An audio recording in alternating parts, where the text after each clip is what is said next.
Hi everyone, Owlvine here. Welcome to this video. Today I am doing the What's Your Craft Witch tag. I have the questions all written down here in front of me.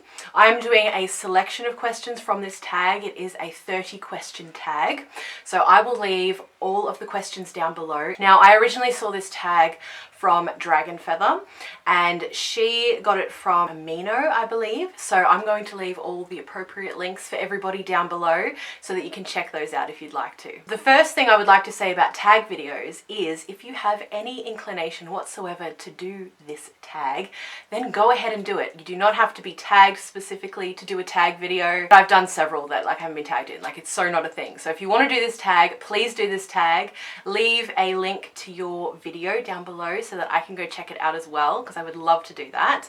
And another little thing, if you have been thinking of making your own YouTube channel, and I know some of you out there have, then this is a great way to get into it because it's all just right there for you and nice and simple. So if you are thinking of making your own channel, this is a great place to start. Now at the end of the video, in the spirit of things, I will tag 3 people. I usually do not tag people because I don't want anyone to feel left out, but I'm like, you know what?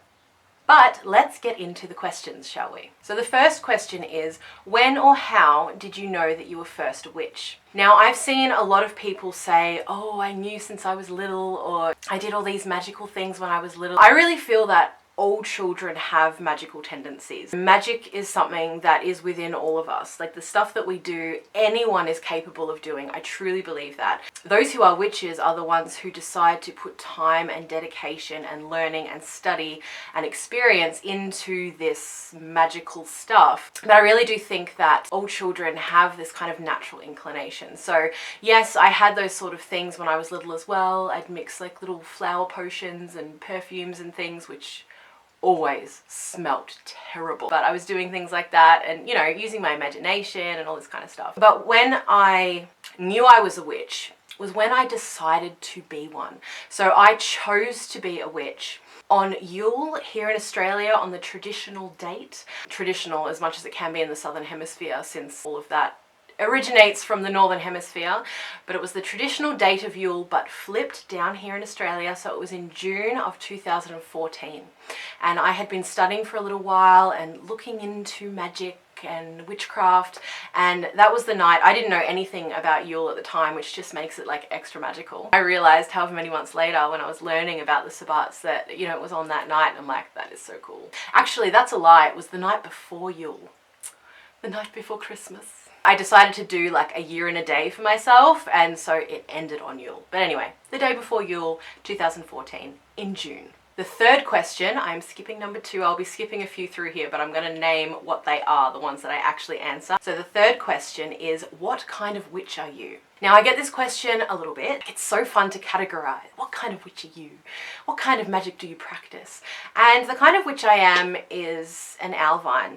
To be honest, I don't follow any specific tradition. You know, I guess at heart I'm an eclectic, although Avalon was saying a little while ago on her Facebook page or in a group, I think it was in the group, that we're all eclectic ultimately. In this day and age with so much mixed information from all cultures, from all over the world, we're all at least a little bit eclectic. So I guess to put a term on it, eclectic, but really I'm just doing me. There's a lot of nature in my practice, so I guess that's kind of a bit of green witchery there, but ultimately I'm just doing my thing. Question number 5 is your craft devotional or secular, and how do you incorporate your faith into your craft if you do? So my craft is both. A lot of the time it is quite secular. I just, you know, do the magics that I'm doing and I don't necessarily call on spirits or deities to kind of come in and help with that, but sometimes I do. So there's noise happening in the background. I hope you can't hear it. I've been like waiting, but this guy, I swear. So I do incorporate deity into my practice. I guess the question was devotional. So yes, there are some deities that I work with in that way, in a more, I suppose, spiritual sense, but it's very off and on. I'm kind of still in a weird place with like how I feel about deity, not spirits so much, but deity and gods and goddesses and how they kind of fit into my beliefs on the world and all that kind of stuff. So I'm very in and out of it, but I do work most closely with the horned god. I'm very much sort of in and out of devotion and secular practice. It really depends on where I'm at the time and what I'm feeling. And my magic is both drawing in those entities, but also just keeping it very secular as well. Number 6 is, are you a closeted witch or out in the open? If so, how do your friends and family feel about your path? I am both closeted and out in the open. I'm out in the open right here. Hi, my name's Owlvine and I'm out in the open. But with my extended family, I am closeted. They don't know about my deal. They're very religious and closed-minded. I want to be careful with this religious thing, right? There's some things we got to talk about, you and I. Like, there's some videos coming. It's not because they're religious, it's because they're closed-minded. They have their kind of views on magic and things. So I haven't gone and approached them with all of this yet. But I do feel like this is something that's going to come up at some point, because my job and everything that I do has to do with magic. It is getting increasingly difficult to kind of deflect. Be like, oh yeah, you know, I'm doing this thing and blah. And I really hate that feeling. And my husband had a talk with me about it the other day. And he was just talking about personal freedom. How amazing it's going to be for me to actually come out and just be like, ah. But it's one of those things that it can be delicate, figuring out how to do it and just be like, blah, I'm a witch, here you go, or like massage the conversation or whatever. And I know this is something that a lot of you guys have already dealt with in your lives, coming out of the closet. So yes, I'm in the closet with them. They don't know about it right now. I feel like it's something that's coming up at some point in the probably not too near future. I'm freaking out about it, but it's just going to be like ripping off a band-aid, like a big motherfucking band-aid. But my immediate family know, so my son and my husband know. All of my friends know. I have a couple of friends who aren't magical, but they're like fully supportive and they're like, this is like kind of weird, but okay, you know. And then I have people who are like witches who I'm friends with now. So everyone who knows is like, has been completely supportive and amazing and wonderful. So that is all good. Number 7 is, are you solitary or are you in a coven? And my answer to that is both. Most of my practice is done on my own. I think even if people are in a coven, they always practice solitary anyway. I mean, not everyone, I suppose. I don't know everyone. But if you are in a coven, you practice solitary as well. You have your own magical space, you might have your own altar, you cast your own spells and all that kind of thing. You have your own spiritual practice if it's linked into magic as well. You're both. I don't think it's necessarily one or the other unless you're not in a coven, because that's kind of more of like a thing that's measurable, I suppose. But yes, I am in a coven and I absolutely love it. We get together for Esbats and Sabbats, so the full moons, and this year the new moons as well, actually. Then any seasonal celebrations as well. And they're completely optional, which is awesome. If you want to go, you go. If you don't want to go, you don't go. And there's no like weird rules and like, I don't know, just some people, when they get in groups, they get real funny. The first time I went along, I was so nervous. I was invited along by Crimson Fire, who is the founder of the Eternal Flame Coven. And she's like, you know, come along. And I was like, okay. And so I went and I was like, I had no idea what to expect. I was like really scary, right? And I've made a video on this, so I'll link that down below as well if you want to check that out. But as soon as I got there, I just felt so welcomed. And it was just the most like comfortable space to be in the world. And I was like, I dig this, and I'm both solitary and in a coven. Okay, number 9 is, what resource was the most valuable for you beginning your practice? And what about now? Hands down, my most valuable resource when I began was YouTube. Oh my God, I just drank in everything I could find. Actually, that's not true. I was very particular, but I only had one kind of standard, and my standard was that I didn't want to just do what someone else said. I wanted to learn and all this sort of thing and have my own experience. So anyone who was all like, this is the way you're supposed to do things, I was like, nope, nothing's changed. Although I find it's easier now that I've been practicing for a while to listen to people who are doing that kind of stuff and not feel as affected by it, like, oh, maybe I have to do this stuff. I'm like, meh. I take the bits, the gold, the nuggets that they have and just leave the rest. Much easier to do now that I have a bit more of a grounding in my own magical practice. But YouTube, hands down, was my greatest resource. It's a way that I felt connected as well. So there was a few people that I followed that I absolutely adored. And I've mentioned this before, but Anya Auger and Kellyanne Maddox were my two firsts, and the two that I just watched everything they had, absolutely everything. So I always will hold a special place in my heart for those two amazing women. They really taught me a lot and, you know, gave me a lot of permissions when I was just like starting out and like had no idea what was going on, but they were absolutely amazing. So YouTube, and now, look, I want to say my own experience. My spiritual experiences and my magical experiences are probably my greatest resource, because I have gone through times where I haven't practiced as much, but I've been studying, you know, consuming, and we all go through these phases and that's completely fine. But I've done it several times where I've just stayed in the books or just stayed in the YouTube. And so that's something still that I find the most valuable today, is when I just get in, when I sit my butt down or go for a walk or whatever, when I get consciously magical, that is my greatest resource. The things in here, my experience. Number 10 is, what was your first spell and was it successful? My first spell, holy crap, it just like, yes, it worked. It did work. It was incredible. So it was to cut off an emotional tie that I had with someone. This had developed into a very unhealthy relationship and I'd been called out on it, and it just like hit me like a ton of bricks. I was like, shit, like this is not good. At the time I was living by the beach, and so I went down there at night time, and literally this just goes to show you, like, you don't need stuff. I was on the beach, just me. I looked around, I found a stick, right? I just found a stick and I poured all of my intention into that stick. This is my very first spell. I like, you know, yeah. So I poured all of my intention into this stick, this relationship that I had, and this thing. I put it all in there, and then I walked over to the water and I cast it out and I threw it, and I was very intentional when I did that, and it was me breaking that bond, and out it went. I even tested it a few months later, right? I kind of was having a bit of like stuff again. So I went and tested it, and I went and spoke to this person, and just, no, nothing.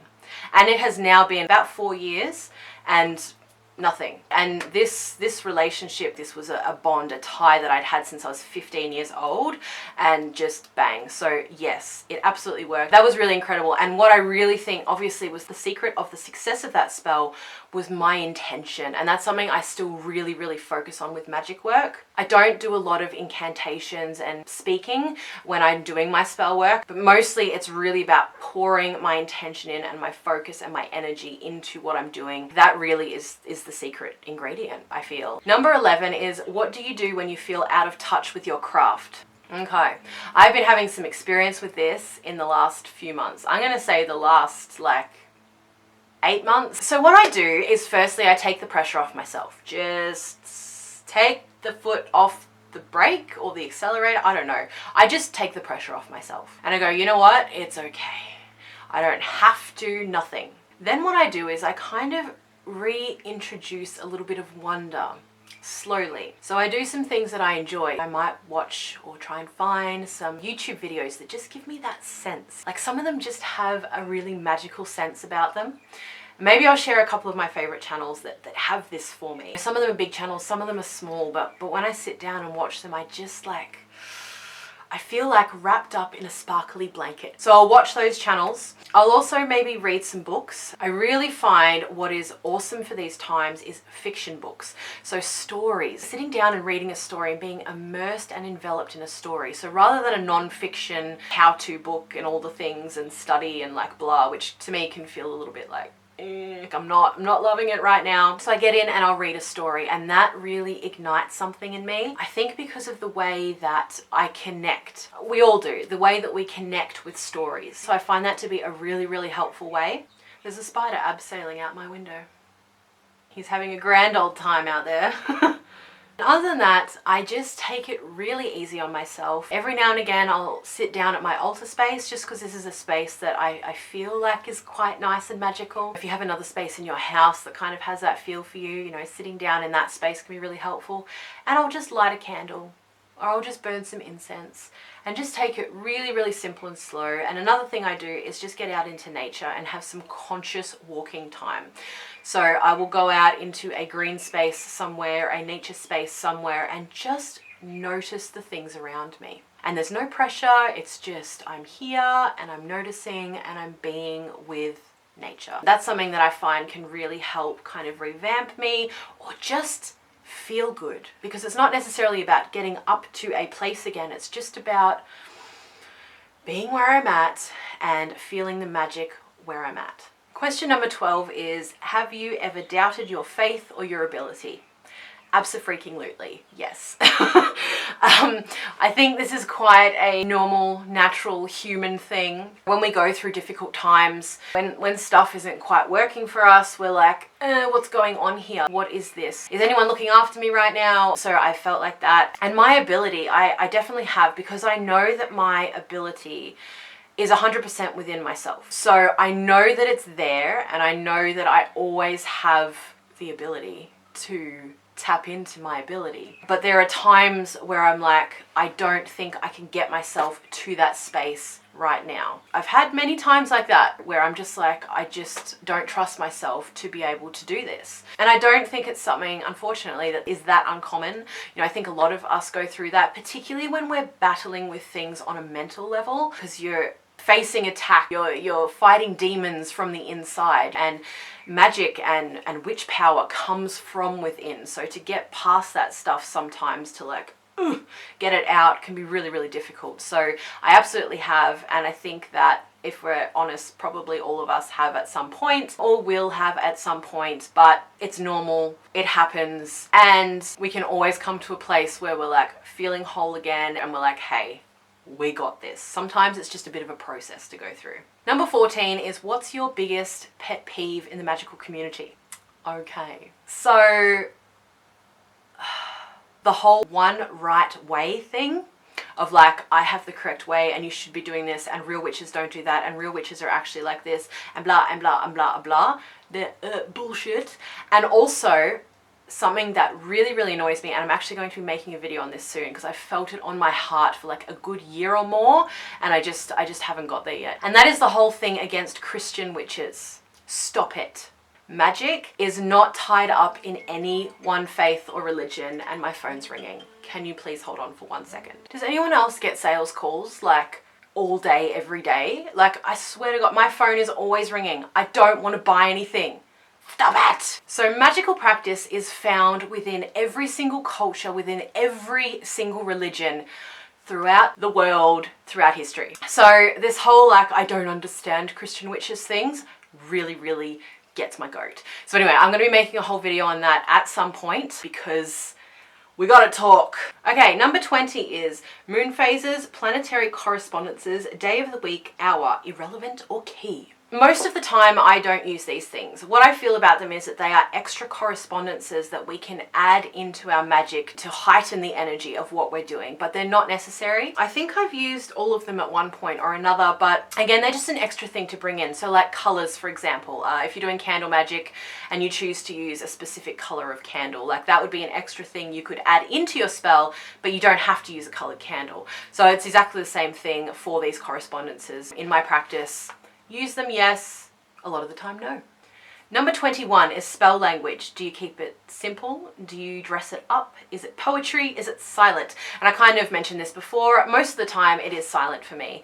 Occasionally I'll come up with a little poetry piece. A lot of the time, if I am using words, I will just have like a sentence or something that I'll kind of repeat. So a bit of a chant, I suppose. But most of the time, again, because I just said most of the time, but the other most of the time, I keep it very simple. I don't rhyme. I've started actually sharing poetry on Instagram, which is interesting, but it's not something I've really been into much. Yeah, I just keep it simple. I'm just like, universe, this is what I want, make it happen, you know, pretty much. So yes, I usually keep it very simple, but most of the time I am silent. Number 22 is, do you keep a grimoire or book of shadows? I don't really. Like, I do have a grimoire.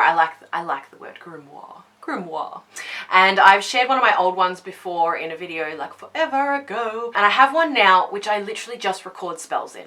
So I don't put correspondences in there. I don't put symbolism. I don't put information about whatever. It's literally just I record a spell and then I record the result that came of that spell. But I don't do this all the time either. And this is something that I've been encouraged to do by Crimson Fire. She's like, keep a grimoire, and I'm like, no. But it's not something, I don't know, I just haven't been that drawn to it. Like, I love the idea, and I know everyone loves grimoires and Book of Shadows, and this may be breaking your heart right now. I'm very sorry. It's something that I'm sure at some point I'll get more into, but I journal like a motherfucker. I journal every day, all the time. I'm journaling, and everything goes in there. You know what I mean? Like the things happening in my life, my magical bits, whatever, just anything I want to say is all in my journal.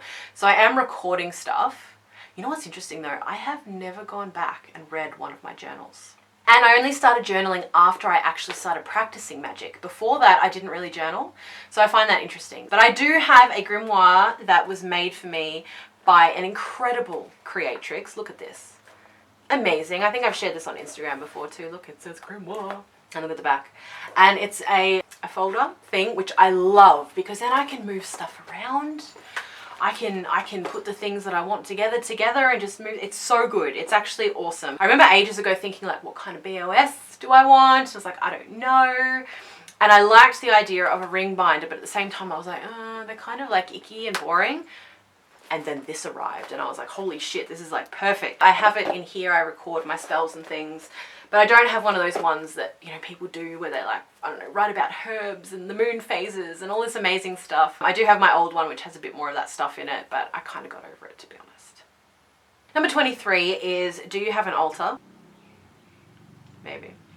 Is it dedicated to any specific deity, season, or anything? I will change it up according to the seasons, but it's more how I feel. So sometimes I will reflect the seasons. Actually, always I think it at least somewhat reflects the season. My cat's down here jingling, in case you hear the jingles. So right now it's a bit autumnal because autumn, I'm so excited. I've said that in a million things. I'm not gonna just bombard you with how much I'm loving autumn right now. Although I feel like I can, because when autumn comes to the Northern Hemisphere, there is so much about it. Like, everyone's in love with it. There's all these like things to celebrate it. Down here in Australia, everyone just whinges that it's getting colder, right? It sucks because I'm like, no, it's amazing. But I have witch friends now, so we like all just nerd out on autumn together, so it's fine. Occasionally I will put deities on my altar. Right now you can see I have Ganesha right here, so I'll incorporate them in. I've definitely had times where I've focused altars around a deity. Like I had a Morrigan altar that I shared a while ago. I'll link that down below as well in case you want to watch that. I mean, different things like that, but most of the time I just kind of go by my feelings. So I'll put a bit of this on, bit of that, bit of whatever,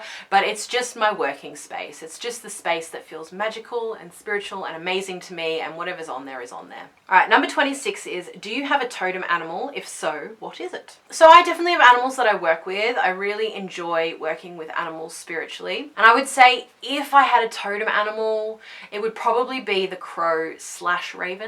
In Australia, the species are very, very similar and very difficult to tell apart. I definitely have had a lot of intense spiritual and magical experiences with the crow spirit and with physical crows and animals around as well. So I suppose that is so cliche, but you know what? Cliches are cliches for a reason. And I wanted to show you this. This is incredible. Actually, let me get a comparison. Okay, so I find a lot of crow's feathers and raven's feathers and stuff around here. This is about the size of like one I usually find, okay? So it could be crow, it could be raven. Usually you can tell by the color on the bottom. They're either gray or white, depending. The other day, I found 100% raven feather. I have never found a feather this big before in my life. Check this out. Look at that. Look how big. This is my hand. What? This is my head. What? Isn't that crazy? And there was like this fabulous experience that happened around it as well, and like synchronicity and amazingness. But like, isn't that insane? And I haven't picked up any feathers for ages, and I looked over as I was walking and I saw this thing and I just felt a pull towards it, and I didn't know it was a feather. And then when I got over to it, I was like, holy crap. Like, what? So anyway, I found a raven feather, like full blown, never found one this big before. That for sure is a raven. Number 27 is, what are some witch books that have influenced you? I've got a couple that I'm going to share because books, I love books. Some of my most profound experiences with magic through books is through stories. So the first one is The Spiral Dance. Now I accidentally purchased this thinking that it was Starhawk's The Spiral Dance. It turns out it wasn't, and I'm so glad it wasn't because I was meant to have this book. So this is by R. Garcia Y. Robinson. I just recommend it with like all of my being. I'll put stuff about it down below or something. Like, look at that cover. Meow. So this book just, there's a witch in it, it's magic, it's so pagan, like it's such a pagan book. It's set in England and Scotland back in the Elizabethan era? Fuck. And just a really incredible book. I had a really, really profound experience with this. It did absolutely shape my practice. So that one. And then the next one is a book that was recommended to me. Witchlight by Susan Fletcher. Life-changing stuff, okay? The most incredible story about a witch that I've ever read. Like, it just reverberated down to my marrow. I cried. I just had the most like wow experience. Very different to the other book, but a similar feel, I guess, because it's set in Scotland as well, isn't it? Yeah, just absolutely good. Like, honestly, you guys, anything to do with Scotland, like stories to do with Scotland, I can't. This book like absolutely changed my practice. I feel like I had a real shift, and it really took me to heart space with my witchery. That is so ambiguous, but read the book because it's absolutely incredible. And the last one I will mention is Women Who Run with the Wolves. This little book, oh look, I've got a bookmark sticking out. Wow, like I've spoken about this book before. You can literally pick it up and just like bibliomancy this shit, like boom, open it and see what it says, and it's like every time it's just like, oh, here's a little confession for you. Okay, I actually haven't read through this whole book. I haven't finished it, but I absolutely, sorry, I just found one of my oracle cards. I've been looking for that. It's in my book. See, this is why you should keep reading. I absolutely love this book. Really, really profound wisdom for any sex, okay? So you don't have to be a woman to read this book and get a lot out of it. I'm sure a lot of you have heard about it before. If you haven't, get your hands on this 100%. And when you get it, just pick it up, open the book anywhere and read it, and just have your life changed. Like, it's that kind of book. All right, we're almost done. I know I talk a lot. I thank you for sticking with me. I appreciate it very much. Number 28, tools. Handmade only, natural materials only. I only need my will. Anything works if I want to use it. Yes. So I'm not particular about my stuff. I like things that are natural, but they don't have to be. I have definitely used like all kinds of stuff from wherever. Like synthetic things, made things are completely fine. I have no snobbery towards those. I really think it depends on our personal connection with the thing that we're using. So if we're using something that's synthetic and we feel a bit like, oh, it's kind of synthetic, and well then, yeah, it's not going to be the best thing to use. Or if we're using something that's natural and we're like, well, it's kind of plain and boring and I'm just not feeling that like jazz, then it's not going to work for us, or work as well for us, I should say. So, you know, it's very personal. I have both. I have things that are completely natural, like my wand, I suppose, my scepter, my thing that I use to, I guess it's a wand, is just bone. It's just plain, unadorned bone. And that's it. And actually all of the wands that I have are just plain sticks and things that I have found. Like one of them I sanded down and that kind of thing, but I haven't adorned them, I haven't decorated them. And I love them like that. Whereas there's other things that I use that are like definitely not natural, and I love those. So both. And yes, tools aren't necessary either. You can just use your will as well and use your fingers, your hands. I prefer using my hands when like directing things, you know. Number 29, do you have a magical name? Yes. Yes, I do. So Owlvine, I guess, you know, it's my magical name here. And it's not a name that I use when I'm practicing magic. Like, I don't actually refer to myself when I'm practicing magic. Do you know what I mean? It's just like me. Like, I'm me and I'm doing this thing. I do have another magical name that came through for me at the end of last year, which was quite an interesting experience. So I don't feel massively connected to it though, but that might be something that develops over time. But I definitely feel like Owlvine, you know what I mean? Like that's just, it's a name that I've said so often now that it's my name. So that would be my magical name, I suppose, but not used in the typical sense, I suppose, maybe. I don't know. I've been thinking about maybe doing a video on creating a magical name or finding your magical name. So if that's something that you're interested in, let me know and I can do something about that. All right, and the very last one is favorites. So I'm not doing all the favorites. Favorite season, autumn, hands down. Hands down. And then next is winter, and then next is spring, and then summer can just, ugh. I was going to say something really rude, so I won't do that. Alright, my favorite herb. It depends. It changes. At the moment, I'm loving sage. Yes, it's cliche, but again, cliches are cliches for a reason. I love sage. I'm using a lot of sage. I love rosemary. I love thyme. You guys, oh, I just reminded myself, okay, I'm watching Rosemary and Thyme at the moment. Have you seen this show? Oh, I love that show. And someone was telling me about it a little while ago, gorgeous Seth. He's like, oh, my mum's watching Rosemary and Thyme. And I'm like, holy shit, I love that show. I got pagan feels from this show when I watched it years ago. I remember watching it at my grandma's house, I'm sure, which it was a long time ago. It must be a really old show. It's just done, like, I don't know, it just doesn't feel that old. Oh my God. It's as good as I remember. Like, you know when you watch shows and you're like, oh, I used to love that show. And you're like, you watch it again years later and you're like, oh, it was really good for where I was at back then. It's still so good. Anyway, Rosemary and Thyme. I have good feelings. Can you see? I'm just like, Rosemary and Thyme. I love it. I'm so watching an episode tonight. Maybe 2. Maybe 3. No, I got too much to do. But 2, probably. Anyway, watch that show. Have you watched that show? Do you love that show? It's just me that gets so excited. I don't know. So herbs, right? Okay. The next one is crystal. What's your favorite crystal? Hands down tourmaline. Like, I love crystals in general. Like, I would be happy to just be surrounded by crystals. I would like to live in crystal and bathe in crystal and just like crystal, crystal, crystal. I love crystals. But my favorite, like, has been from the beginning and still is tourmaline. I just adore tourmaline. It is the most beautiful crystal in the whole world. If you don't know, tourmaline is all black. When I say beautiful, I just mean like the feels. I love, sorry, I keep touching my hair. That's probably really annoying. Yeah, tourmaline is my favorite. I absolutely adore it. I love its energy. I have several pieces. I would like more pieces because I just feel like one can never have too much tourmaline. And I recently lost a piece. A piece walked away from me. Something happened, a synchronistic event, and the tourmaline disappeared and I was but I have a few more pieces, so it's okay. And you know what? Probably the next time I go to a crystal store, which I don't know when that will be, but I'll probably get some more tourmaline because tourmaline.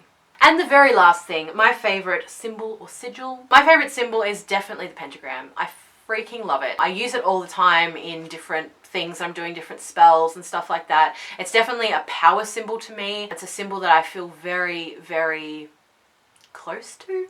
Very affiliated with. I'm not sure, but I really, really love that symbol and it's probably my favorite out of all the symbols. Although there are that many symbols out there, I'm going to hear people's responses to this video and be annoyed that I forgot some awesome symbols. I have no doubt. But that's probably like my main one at this point. Alright you guys, so I said I was going to tag 3 people, so I am going to go ahead and do that now. As I said before, if you want to do this tag, please do this tag. If I tag you or not, it doesn't matter.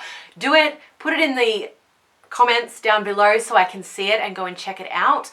Also, if you would like to do this tag but you don't have a channel, copy and paste the questions or some of the questions, all the questions, whatever you like, down below and write your answers in there so I can see. Or just write number and then answer. That might be a bit better. I don't know. Whatever you like. But if you want to get in on this, do it down below. I will check out all your answers and that will be fun, you know. That's a fun way to get involved as well if you don't do this video thing. Okay, so the 3 people that I'm going to tag. First, Skittlecat Spiritual. I know you're up for a good tag, girl, so get onto that. This is a really fun one and I know that you'll encourage lots of other people to do it and it'll be fun and like, Alright, so Skittlecat. Avalon, I would like to tag you in this video. If you have watched all the way to the end, you're a star. I would love to see you do this tag if you want to, otherwise don't do it, right? Because, you know, just do what you feels. This one's a little bit cheeky, alright? Runita, I'm tagging you. Okay, so Runita has a channel and she hasn't posted for ages. Again, you don't have to do this if you don't want to, okay? But I would love to see you do this tag video because I miss your videos. So if you do that, that'll be ace. Otherwise, I totally understand and no pressure, but slight pressure because I'm doing this on a video to you right now. Okay, I love you guys. Thank you so much for watching and I will see you in the next video. Sending so much love and glittery, sparkly dust. Mwah!